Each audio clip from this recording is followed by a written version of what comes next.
Welcome back to the FUNEMPLOYMENT podcast. With me, I got two delightful people. Two people of which who did many jobs on the set of FUNEMPLOYMENT with Christine Chen, who is behind camera currently, and we have our producer, 1 out of 2, B-Rad. So yeah, Boston's MIA. Why? We're not sure, but we'll hope he'll show up for the next one. But in the main event, we have these two lovely people. We have... I'm Jason. I did sound primarily, but started off doing set photography, but also did lighting and brickwork. Just all across the board, all whatever, the shit in the set that I do. And then Roxanne, who we talked to in the previous episode, we talked about how you came in as hair and makeup originally. Yes. Originally. And then someone, unfortunately, left the set, which then became you as the main person for hair and makeup. I was originally supposed to be the assistant hair and makeup artist, right. And then when that person wasn't able to finish the project, I suddenly became the person. Then she became hair and makeup. And then, on top of that, in lieu of that position, you're also thrown into other jobs as well, yes. Every single day. Well, probably, I mean, it's safe to say that you were only doing hair and makeup. You only did sound, but there's a few occasions. Did you only do sound or not do sound? Did you do sound for the entire production, or was it? No. Just whatever they needed that day. Really? Yeah. Whatever they needed. They're just like, oh, yeah, we need sound. Okay, cool. Have the boom. Yeah, Learn. pretty much. I think. And then I think everybody was boom operator at one point too. Did you have a cameo in the film too? I think I had several. He did? Oh my gosh! I never even seen you. Okay, what's the one that you were in that you remember the most? We filmed at a park during the farmer's market, and they were selling cupcakes, I believe, and I bought a cupcake. Yes. Oh, okay. You were the one who bought a cupcake from the one dude, right? Yeah, Dante. Okay, from Dante. Okay, gotcha. That was you.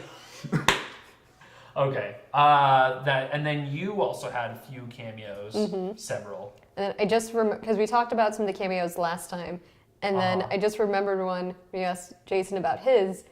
A scene that we were both in was when we went to the watering hole. Yes. Because we were like random people in bathing suits hanging out on the rocks. Oh, yeah. I remember that. Who wasn't part of set or production? Like, it was just random ass people? No, like we were the random people. You guys were the random ass people. Yeah, because we had like the one person like floating around in the inner tube, the other one's like, the other three characters were talking about it, and Dante stood up and he had like the teeny tiny Speedo on, and then we're some of the people in the background. I remember that. Okay. You guys were just in the tube, just floating around? No, the water was too damn cold to get in. Oh, really? So like all the actors were like violently shivering in between takes because it was so cold that no one else wanted to get in the water. So everyone was like, we're just going to be like sunbathing on the rocks. When did you guys shoot that? Like in the winter? It was like right at the end of the winter, I think. Or right before? It was right before. It definitely wasn't hot anymore. Yeah. Oh my god. But it was like a natural spring. It was like November.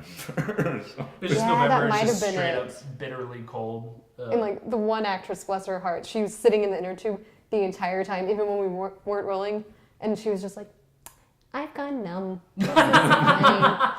I live in the water now. This is it. Oh my god. So then you guys had your jobs on the production. What was probably the best moment out of your whatever jobs that you guys were a part of? Like between hair and makeup, between sound, between boom operator, between all of it. Like what's your guys' favorite day? Like what was your guys' day? Starting with you. I already know. I can see you have one, right? I think like when we went and filmed that Peter Pan golf was probably my favorite. Okay. That was fun. I forgot about that. I don't think I did sound that. Well, maybe I did. I can't remember. So how do you guys just went inside the Pee Wee golf and just shot it? And like shot Adam and Shayla just right there. Yeah. And that was. Did the owners come to you guys like, the fuck you doing, or? No, we asked permission. Yeah. Oh, I see. Gotcha. So you asked And we permission paid for a before. couple of games of mini golf, and they let us do it. As That long was- as you bought some games of mini golf. I think that was like the logic in a number of places we filmed at. It was like, we'll buy something, Yeah. we'll pay for a thing, and that was our permission to film. Just for the sake of filming it on set. Wow, man. Okay. And then so that was your why was it your favorite memory? Well, I was doing set photography, and there's all the, golf course things. Oh, with the, right. like, giant T-Rex and stuff like that. You're just hanging around there and just taking Yeah. pictures. That's actually fun, man. I would definitely, yeah. If I get a chance to like take pictures on set, and especially at a Pee Wee Golf, you want to take that opportunity. And then for you, what was your favorite memory? What was your favorite job? One of the first, like the memories that always jumps into my head the most when I think about the production was we were filming outside the main house, and we did the rehearsal, and we thought it was all going to be one way because we had a guy on Steadicam filming. And suddenly, as they're filming, like someone went somewhere they hadn't rehearsed going before. So suddenly the camera's like turning to where all the crew is standing. Oh, And great. so it's a mad dash for everyone to like not be caught on film. By the way, we failed at that. The best thing was It's just you guys scattering. it really was. But one of the best moments was it was one of the days that I was also doing script supervising. So I'm like leaned over trying to take notes of what's going on in the scene, and I just suddenly look up, deer in the headlights of the camera, see everyone scattered, and then And then, try and like oh, the camera's run. pointed at you? Yes, and just like ran out of the shot. Like there's no way to be discreet at that point, so I'm just like. I would have just embraced it. You're sitting there and you're trying to go through continuity, and then you look up and okay, camera's all right. I guess I'm in the movie now. Like guys, we're just over there. It was so funny because, of course, as soon as like they called, because they kept going, no one called cut for this. Oh really? Yes. Oh my god. And as soon as cut is called, everyone just starts dying of laughter because we all know like that is not usable. No. Because No, it's everyone's not. because for some reason the logic is when you know you're in the shot, is if I get low, I'm not But seeing. imagine like one of the neighbors like looking out the window and Yeah. seeing a bunch of like people. Just suddenly, Yeah, just rolling with the camera and then like really going behind the camera guy, right? And So then we're live, by the way. Say hi. what? everybody. Oh, Hi, oh, what's everybody. up? And then What are we talking about today? we're talking about fun employment. We're talking about the set. We're talking about this. Which The is- podcast that birthed this was Fun Employment. And what is fun employment? Fun Employment.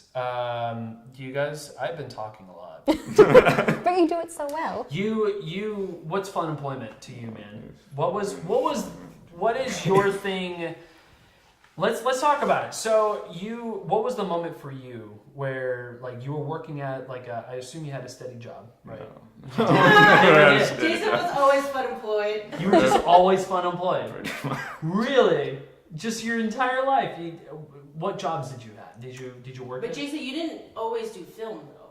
No. What else did you do? Well, for a little bit, I worked for the cat circus doing Doing the what? event posting. When they would have an event, I would go on to like Yelp or something, like Oh, really? Craigslist, and post. That's that all they were you having did? a show. Yeah, You were basically advertising yeah, for a little bit. a little bit, and that was your only job. Was that Yeah. how long? What did that wasn't- last? It was just like a couple of months. That was a couple months. Yeah.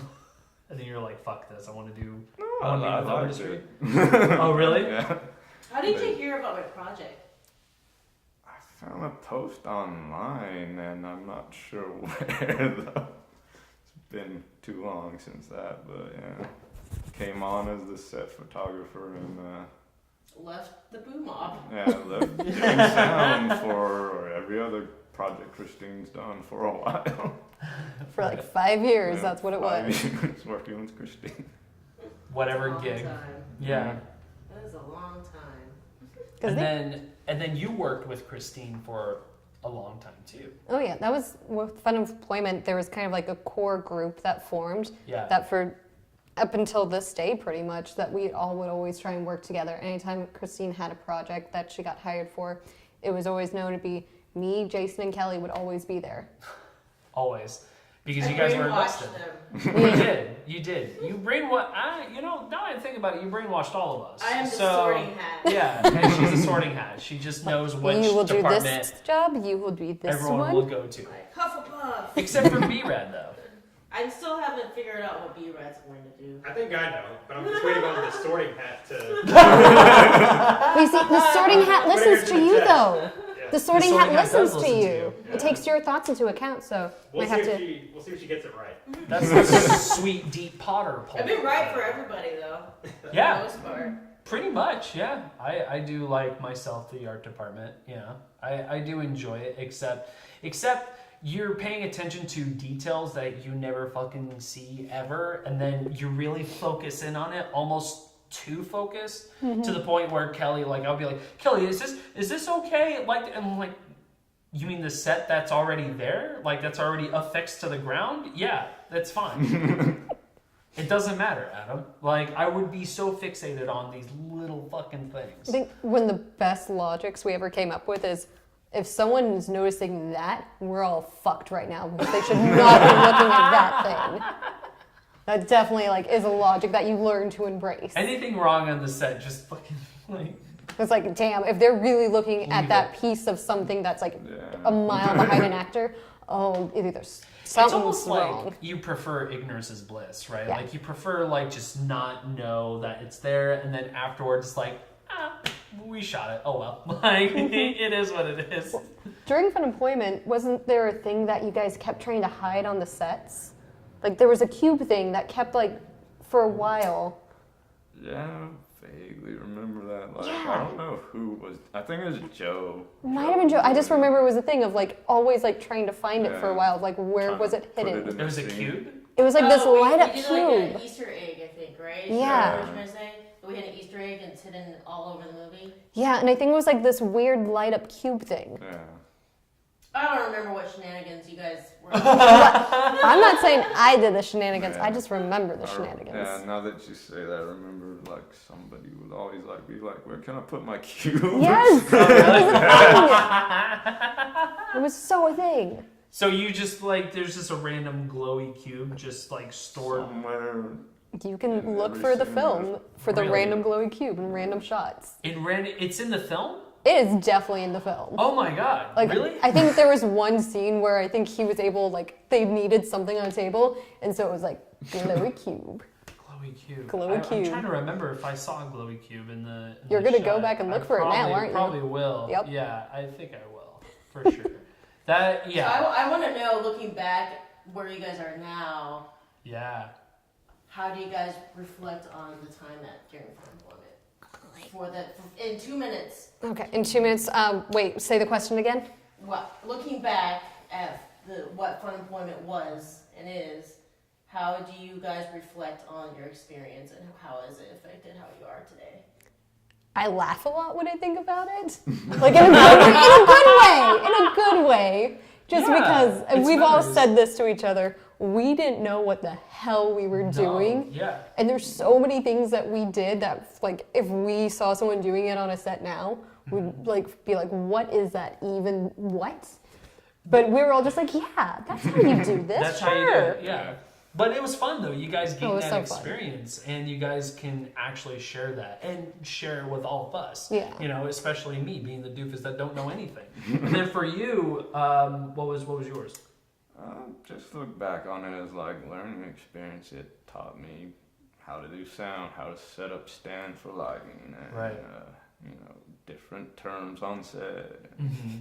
Why you need a slate. Right. And that was your first set too, right? It was my first crew. First crew. position. Yeah. Gotcha. Wow, there was a crew at first. That's why it worked. Yeah. Yeah. If it wasn't a crew at All first, somebody would have been like, why are you guys making this film? Yeah. I don't know, I'm man. firing all of you. Yep. Yeah. It's this doesn't, no. Because none of us were doing anything by the book.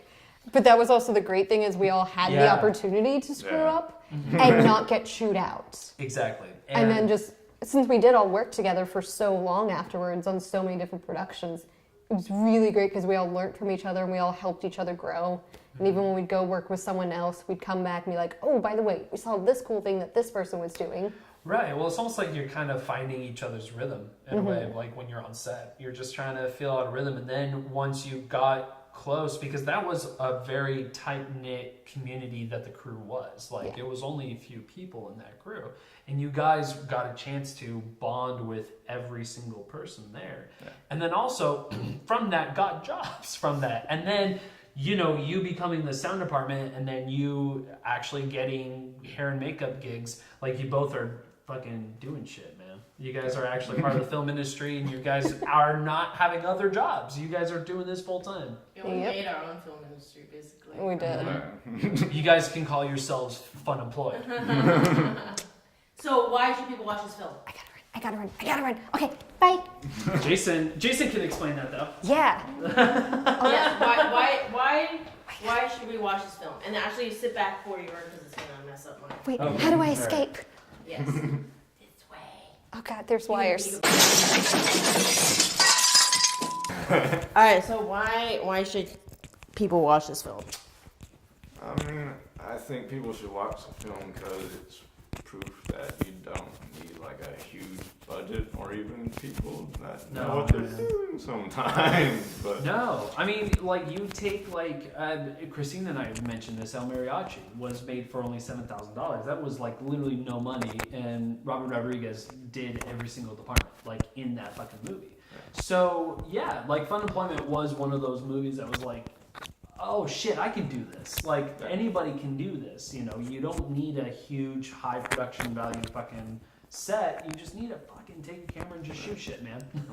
I think a big part is like finding people that will, show up and help you out. And that's also very true. And if they can follow up doing that too, it's like, yeah, buddy, I can help you out this Saturday. Actually, no, I can't. So, you want to chime in?